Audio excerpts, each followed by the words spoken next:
Kinikilig ako, grabe. Nakaka-good vibes talaga. Wait, gusto kong kinikilig talaga ako.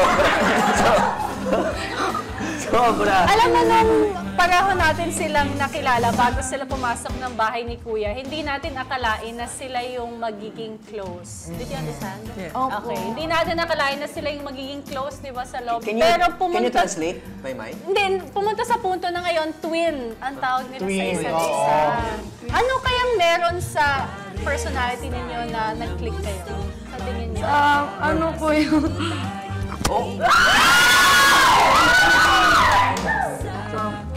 ano po, siguro ano...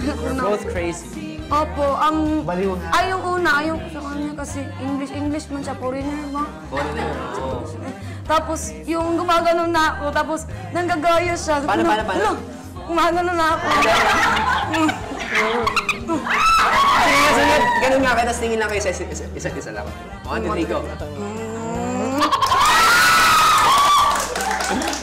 Doon na po, nag-click yung ano, kahit hindi kayo makaintindihan sa mukha, makaintindihan So I can siya. copy the Oo, kasi facial.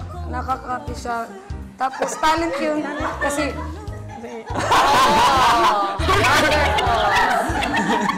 Pero gano'n naman talaga yun, di ba, Ate B, Darla? Kahit na hindi kayo nagkakaintindihan dito, mas matindi kung nagkakaintindihan kayo dito.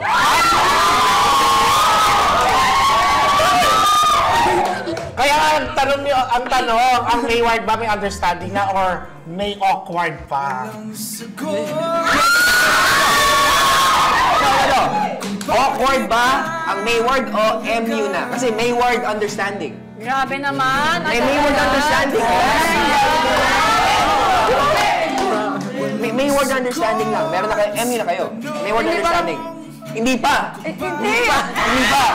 Hindi, understanding na twin-twin. Twin-twin. Makita naman natin. Hindi nakita natin.